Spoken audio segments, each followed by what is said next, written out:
22-ci günün duası. Allahım, bu ayda fəzl və lütf qapılarını mənim üzümə aç.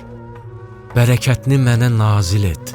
Razılığına səbəb olan şeyləri əldə etməyimə kömək ol. Məni cənnətlərində yerləşdir. Ey sıxıntıda olanların duasını qəbul edən.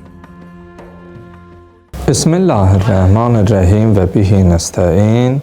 Rabbi şrəhli sadri və yəssir li əmri və hlul uqdətən min lisani yəfqəhu qavli. Allahümmə ftəhli fihi əbvabə fadlik və ənzil aleyyə fihi bərəkatik və vəffiqni fihi limucibati mərzatik və əskinni fihi buhbuhati cənnatik ya mucibə da'vatil mustarrin. Amin. Ya Rəbbəl aləmin. Allahın salamı olsun siz, əziz, dəyərli, möhtərəm, bizi izləyən dəyərli tamaşaçılarımıza. Uca Rəbbimizə sonsuz həmdlər, sənalar olsun ki, bu rəhmət, bərəkət, məğfirətlə dolu olan mübarək Ramazan ayında bizə boynumuza minnət qoyaraq, ömrümüzdən möhlət verərək, Uca Rəbbimizə oruc olmağı, əl açaraq günahlarımızı bağışlatma imkanını, fürsətini bizə vermiş. Bəli, əziz tamaşaçılarımız, bugün mübarək Ramazan ayının 22-ci günün duasının şərhi və izahı ilə sizlərlə bir arada olacaq. İlk öncə duanın, günün duasının qısaca mənasına diqqət yetirək və sonra şərhinə, izahına keçid alaq. Belə bir duala günümüzə başlayırıq. Allahümmə ftəhli fihi əbvabə fadlik. Ey mənim Allahım, bugün öz fəzilət qapılarını mənim üzümə aç deyə dua edirik. Allahım, bütün fəzilət qapılarını mənim üzümə aç və ənzil aleyyə fihi bərakatik. Ey mənim Allahım, bütün bərəkətlərini mənim halıma, mənim ömrümə endir, nazil et. Və vəffiqni fihi limucibati mərzatik. Allahım, mənə o gücü, o qüvvəti ver ki, o tövfiqatı nəsib et ki, bugün səni razı salacaq işlər görüm. Sənin razılığını qazanacaq əməl. Sənin razılığını qazanacaq əməllərin sahibi olum. Və əskinni fihi buhbuhati cənnatik. Ey mənim Allahım, məni öz cənnətinin ən gözəl yerində yerləşdir. Ən gözəl yerində qərarlaşdır, məni orada sakin et deyə uca Rəbbimizdən dua edirik. Ya mucibə da'vatil mustarrin. Ey çarəsizlərin, naçar və hər yerdən əli ümidi üzülənlərin ümidi olan və çağırışını eşidən, cavab verən Allahım. Bəli, əziz tamaşaçılarımız, əgər diqqət etmiş olsanız, fikir versəniz, bütün duaların qayəsi, məqsədi, məramı Allah razılığını qazanmaqdır və o razılığın nəticəsində behiştin sakini, cənnətin sakini olmaqdır. Çünki insan özünü bağışlada bilsə, günahdan uzaq ola bilsə, dura bilsə, inanın, uca Rəbbimiz onu ən gözəl məkanda, cənnətdə yerləşdirər. Və günümüzün duasında elə ən möhtəşəm bir ifadə ilə sanki insan büsbütün gücü, qüvvəsi, iradəsi ilə səfərbər olub, toparlanıb, Allahdan özünü bağışladaraq Allahın razılığını qazanmaq istəyir. Allahın razı qaldığı bəndələrinin cərgəsində, sırasında olmaq istəyir. İlahi, bugün öz fəzilət qapılarını mənim üzümə aç deyə və öz bərəkətini mənə nazil et deyə belə bir dua edir. Bəli, uca Rəbbimiz əsl həqiqətdə rəhmətini bu dünyaya bəxş eləyib. İmam Cəfər Sadiq əleyhissalam buyurur ki, Allahın 100 rəhməti var. O rəhmətin birini bu dünyaya və bu dünyada yaratdıqlarına vermiş.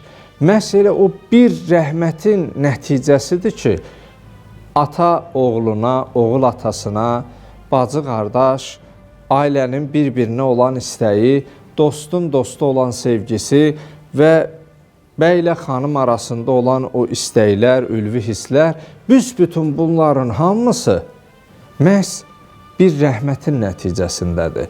İndi siz təsəvvür edin, yenilməz qüvvət, qüdrət sahibi olan Allahın 99 rəhməti axirətdə biz bəndələrin halına şamil olarsa, uca Rəbbimiz nə qədər keçəcək etmiş olar?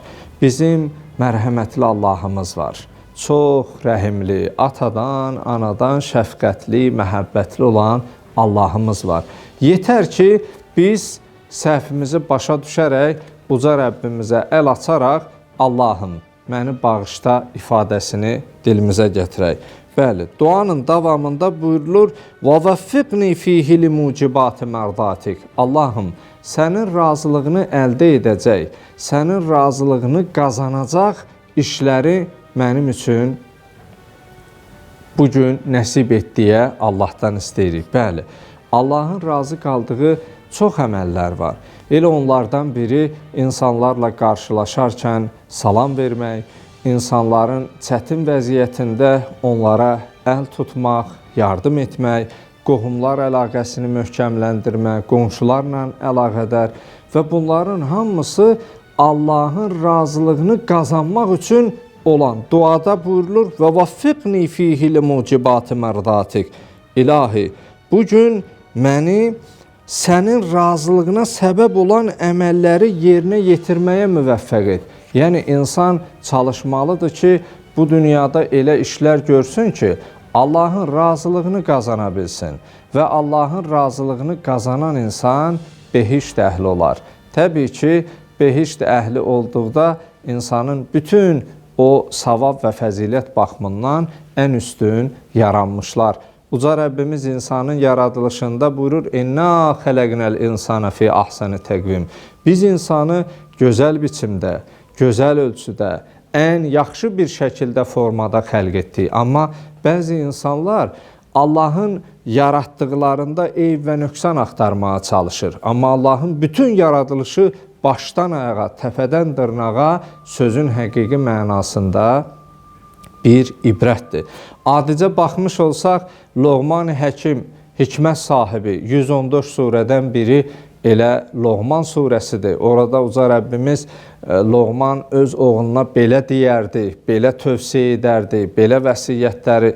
Baxın, insan bir məqam, mərhəliyə gəlib çıxıb ki, sözün xaliqi və müəllifi olan Allah onun sözlərindən Peyğəmbərimizə nümunələr, statlar gətirir.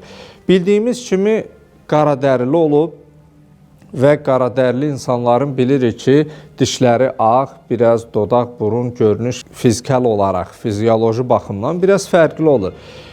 Sədi Şirazinin Gülüstan əsərində var, deyir, bir gün Loğman Həkim bir yerdən, bir küçədən keçəndə o tində dayananlar baxır, gülür, Loğmana baxıb gülürlər və adətən işi olmayan, işsiz insanlar bu kimi işlərlə məşğul olarlar. Oradan keçərkən Loğman Həkim ayaq saxlayır, buyurur, nəqşə gülürsüz, yoxsa nəqqaşa? Nəqş Həzrət Loğmanın surətidir, nəqqaş da Allahdır da. Dünyada elə bir rəssam analogu olmaz, tapılmaz ki, su üzərində rəsm əsəri çəksin. Hansı su hər kəsə bəllidir. Yəni, Uca Rəbbimiz hər birimizin rəsmini əsr rəssam olaraq. Çünki rəssam suyun üzərində rəsm əsəri çəksə, su dayanıqlı deyil deyə az-azıq hərəkət etməsi ilə onun o rəsm əsəri heç inir. Və Loğman Həkim orada onlara söyləyir ki, nəqşə gülürsüz, yoxsa nəqqaşa? Və bunlar soruşanda ki, bu ədəbi, bu elmi hardan öyrənmirsən? Əz Loğman porsidənd, ədəb ra əzkə amuxdi, koft əzbi ədaban. Deyir, mən ədəbi sizin kimi elə ədəbsizlərdən öyrənmişəm. Deyirlər, ədəbsizdən də ədəb öyrənmək olar. Deyir, bəli, sizin bu etdiklərinizi mən bir anlıq düşündüm ki, mən də başqasına qarşı etmiş olsam, onun xətrinə dəymiş olaram, incitmiş olaram və sizdə gördüklərimi mən təkrarlamadım və nəticədə elə bu ədəbin sahibi oldum. Allahım, etdiyimiz duaları, qıldığımız namazları, tutduğumuz orucları dərgahına əl açaraq özümüzü bağışlatmağımız üçün etdiyimiz duaları qəbul elə. Amin. Ya Rəbbəl aləmin.